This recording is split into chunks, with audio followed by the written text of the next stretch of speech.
Let's face it, art supplies, they cost money, sometimes hundreds and hundreds of dollars, but they don't have to. And that's what we're going to explore today when we look at cheap versus expensive alcohol markers to decide what works best for you and what works best for your budget. For the cheap side, we're going to be checking out the touch markers. Now, these ones are the cheaper markers. They ranged for $30 for a 120 pack.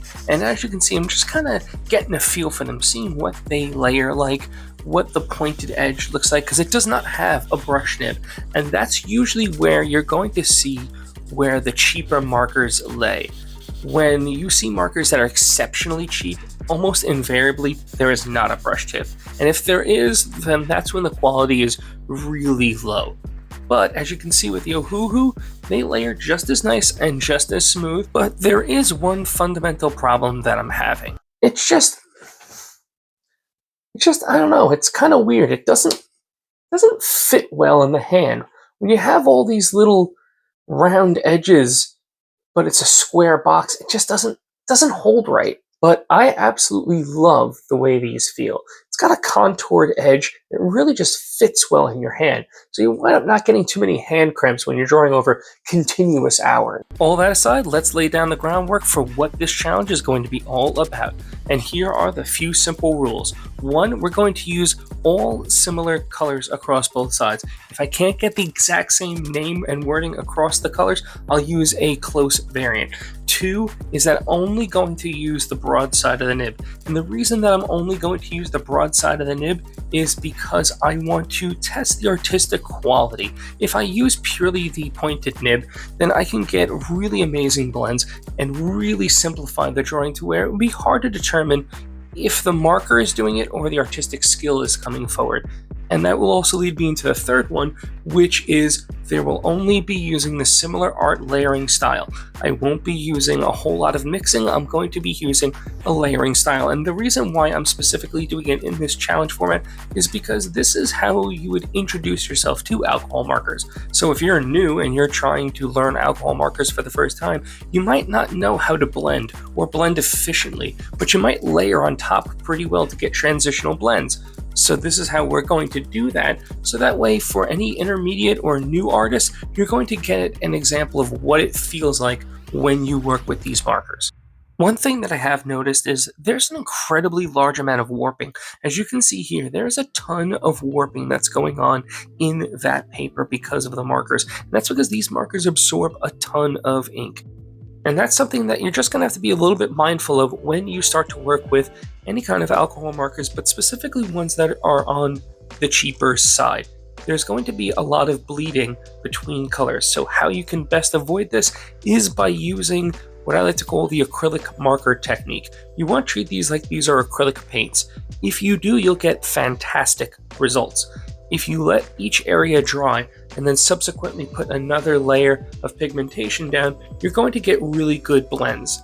These markers aren't strong in blending one-to-one, and that's okay, because where you're going to excel is by layering on top and almost getting like a comic or an anime style quality.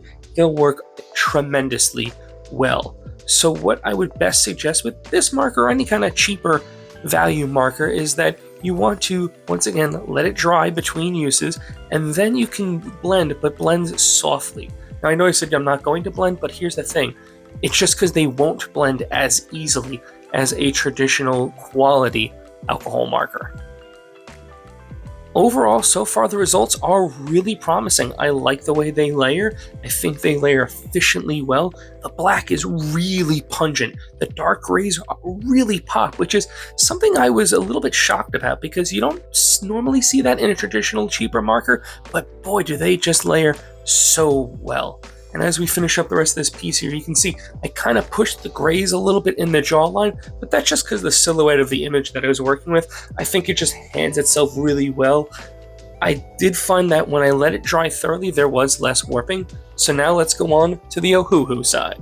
And there's not really a lot to talk about specifically with these versions of the alcohol markers, that if you haven't seen the hundreds of videos that I've done between short form and long form, I primarily use not only this brand of markers, but these markers in specific. I use the broad-sided nib, one because A, I like the coverage that it gets, it also has a really smooth control.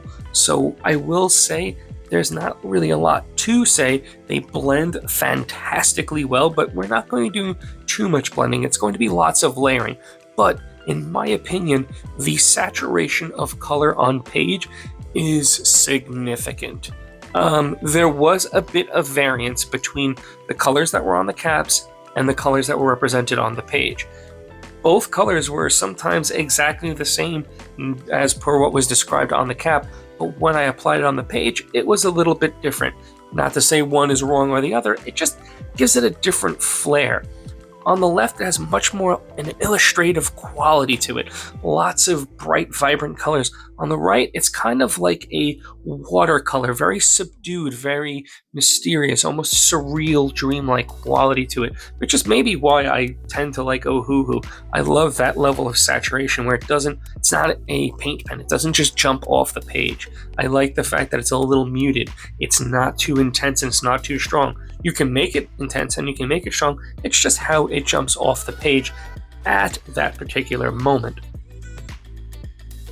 Ultimately, I just want to know what everyone thinks in the comments. Is this content more of the content that you would like to see? If you do, like and subscribe for more videos to let YouTube know that you absolutely love this style of content, because I actually like the way this image overall came out. But once again, I want to hear your thoughts.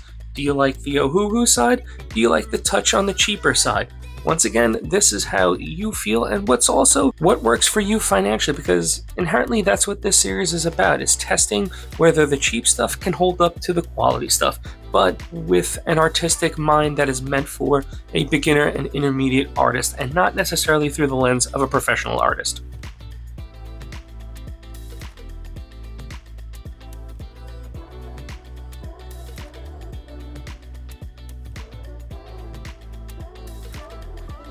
I kind of like it. I kind of like the way both of them look. They have a unique quality to them. They have different types of tones and values, even though we use some of the similar colors and tones and values and shades. But overall, I really like the way this came out on both ends, but it's up to you to determine at home what you think is best for you.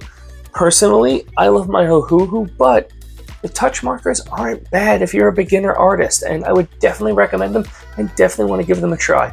I will post them in the link down below if you want to give them a try, and I will see you all in the next video.